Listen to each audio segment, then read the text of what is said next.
l'honneur de revenir ici, place Bernard-Roch, où tout a commencé, un jour d'octobre en 2020, il y a plus de 2 ans. On était sur un banc avec un porte-voix, à l'époque sous les fenêtres du sinistre Véran.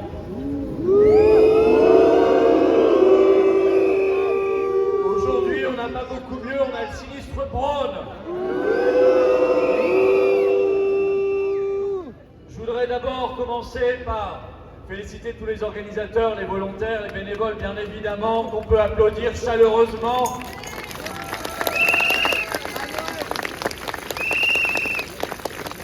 Et je voudrais signaler toute notre solidarité avec les soignants et globalement les lanceurs d'alerte actuellement attaqués.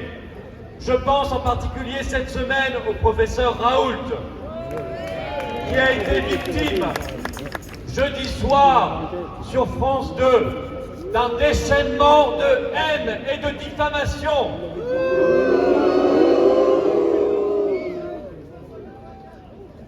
Même Agnès Buzyn, pourtant mise en examen sur le Covid pour mise en danger de la vie d'autrui, y est allée de sa critique et de sa haine.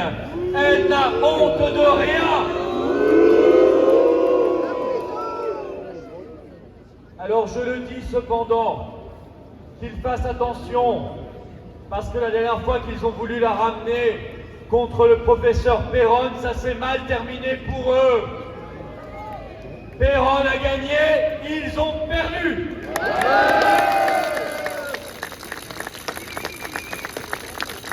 Plus ils attaqueront le professeur Raoult, le professeur Péronne et tous les autres, plus le peuple de France sera derrière eux. Ainsi que pour tous les médecins qui soignent et qui sont traînés devant le Conseil de l'Ordre, ainsi que tous les avocats, ainsi que tous les enseignants résistants, nous sommes en solidarité totale avec eux. Évidemment, il faudra dissoudre le Conseil de l'Ordre des médecins qui s'est gravement déshonoré dans cette affaire. Et il faudra que tous ces gens-là rendent des comptes. Et ça a commencé. Rendre des comptes sur leur incompétence, sur leur nullité, sur la mise en danger de la vie d'autrui, sur leur conflit d'intérêts et bien sûr, j'ose le mot, sur leur corruption. Il y aura des procès, il y aura des jugements, il y aura des responsables et des coupables, et il y aura des gens qui iront directement à la case prison.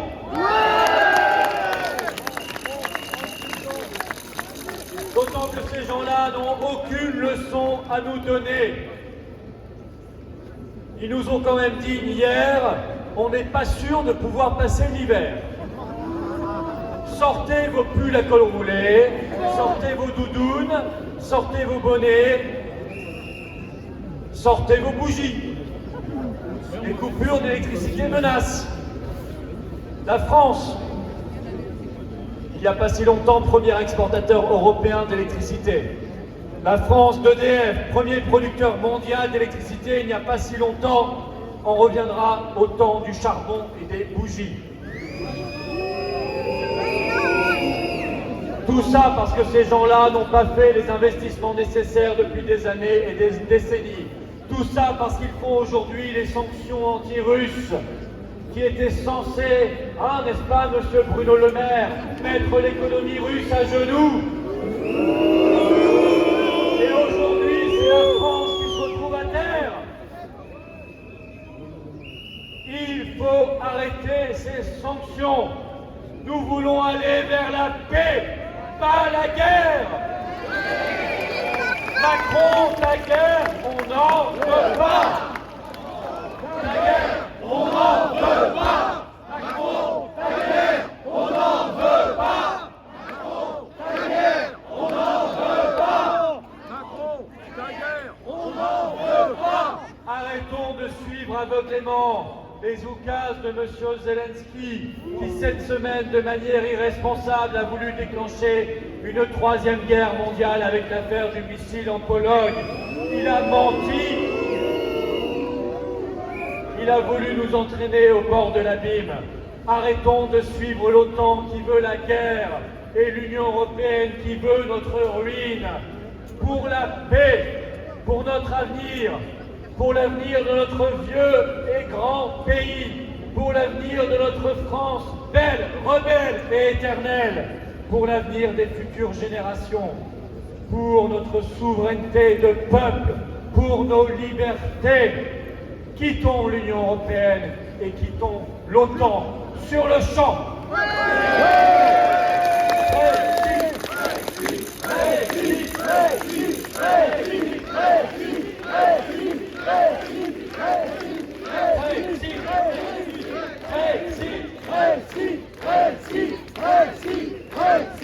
Alors ils nous répondront, oh mais rassurez-vous, il vous suffira d'avoir un passe carbone. Rassurez-vous, c'est aussi simple que le pass sanitaire ou le pass vaccinal. Un petit QR code et hop, vous regagnez votre liberté. Je vous signale que lorsqu'on annonçait le pass carbone il y a quelques mois, et nous l'avons fait ici même, on nous disait complotiste. Cette semaine, c'est BFM TV qui a fait une soirée entière pour faire la pub du pass carbone. Comme d'habitude, nous avions raison, et nous avons raison. Et nous aurons raison. Nous aurons raison de ce dispositif. Nous ne voulons ni de leur passe, ni de leur QR code, ni de leur société de surveillance numérique et de contrôle. Nous voulons la dignité, le respect et la liberté. C'est quand même pas difficile à comprendre.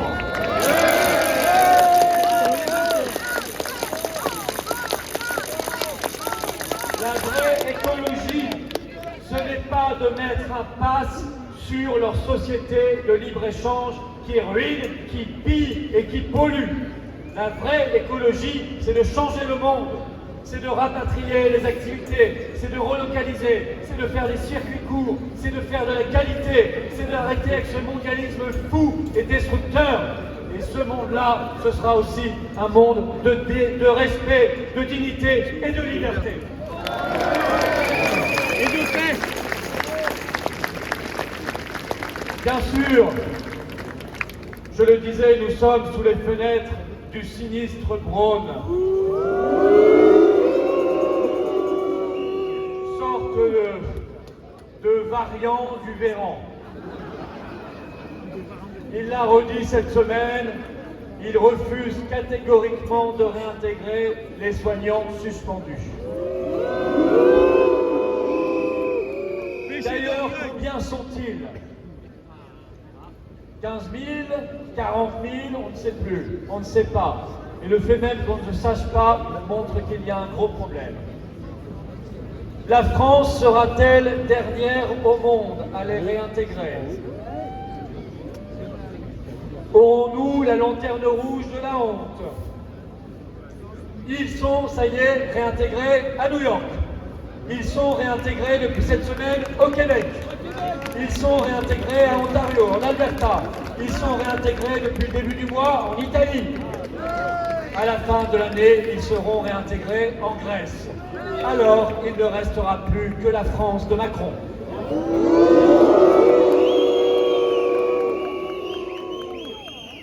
Ah, mais peut-être qu'on a trop de soignants. Peut-être qu'on a trop de médecins. Peut-être qu'on a trop d'aides-soignantes et d'infirmières. Peut-être qu'on a trop de pompiers.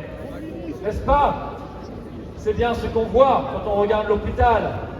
Cette semaine, une dame de 77 ans est morte de faim à l'hôpital parce que personne ne s'en occupait. Des nouveau-nés sont morts parce qu'il n'y avait personne aux urgences pour s'en occuper. On met des malades par 11 degrés dans des chambres d'hôpital non chauffées. Les gamins à l'école par 11 degrés dans des salles de classe qui ne sont pas chauffées non plus. Les HLM également, où il fait 12 degrés parce qu'il n'y a plus de chauffage.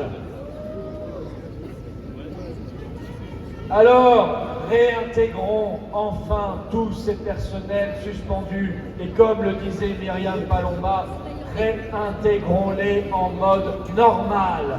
Pas avec un test tous les jours dans le nez, pas avec un pass sanitaire. Non, ils veulent bosser, qu'ils bossent en mode normal. Et il faudra, évidemment, ça m'était justice, leur rendre les salaires qui n'ont pas été payés, avec indemnité, avec compensation. Et il faudra leur présenter les excuses officielles de l'État, bien évidemment. Et pendant qu'on y sera, nous demandons l'ouverture d'une vraie enquête parlementaire sur les effets secondaires de ces injections. Nous le devons à toutes les victimes et à tous leurs proches. Je pense à Marc Boyer qui parlait avant moi. Nous le devons à ces milliers et ces milliers de Français et ces familles en deuil. Nous le devons au nom de la vérité. Pourquoi cette surmortalité de 15, 19, 20, 25% actuellement dans tous les pays occidentaux, y compris la France? Sans raison, nous dit-on. Mort subite de l'adulte. Ça n'existe pas. Il y a des causes. Quand des gamins de 15 ans, de 20 ans, des gens de 30 ans, 40 ans meurent subitement sans cause, ça mérite une enquête. Ça mérite là aussi un procès des responsables, des coupables et des gens qui iront pourrir en prison.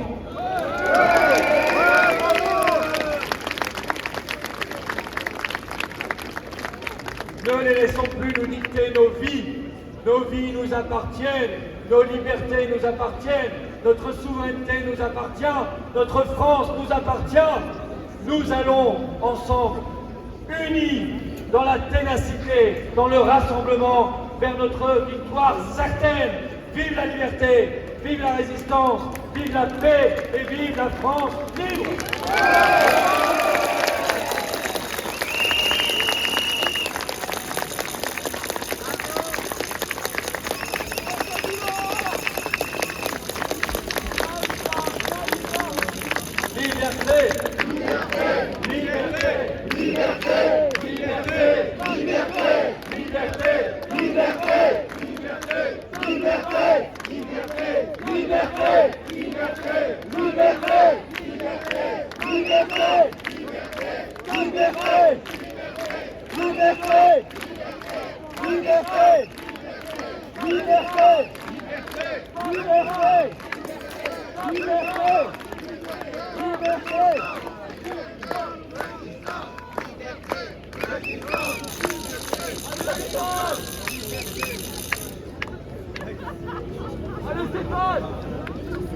Avant que nous allions vers la Marseillaise, vous voyez, c'est la première manifestation après le changement d'heure.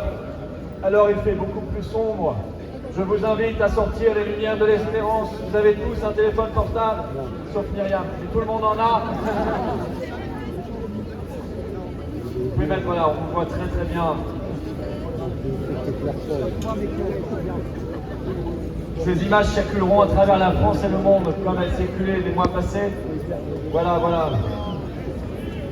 Et nous allons pouvoir, pendant que nous portons ces lumières, cette flamme de la résistance française qui ne doit pas s'éteindre et qui ne s'éteindra jamais, nous allons chanter notre hymne national, la Marseillaise. Allons enfants de la patrie, le jour de gloire est arrivé. Contre nous de la tyrannie, les connards sanglants élevés, les connards sanglants élevés. Entendez-vous dans nos campagnes, légitimes. Il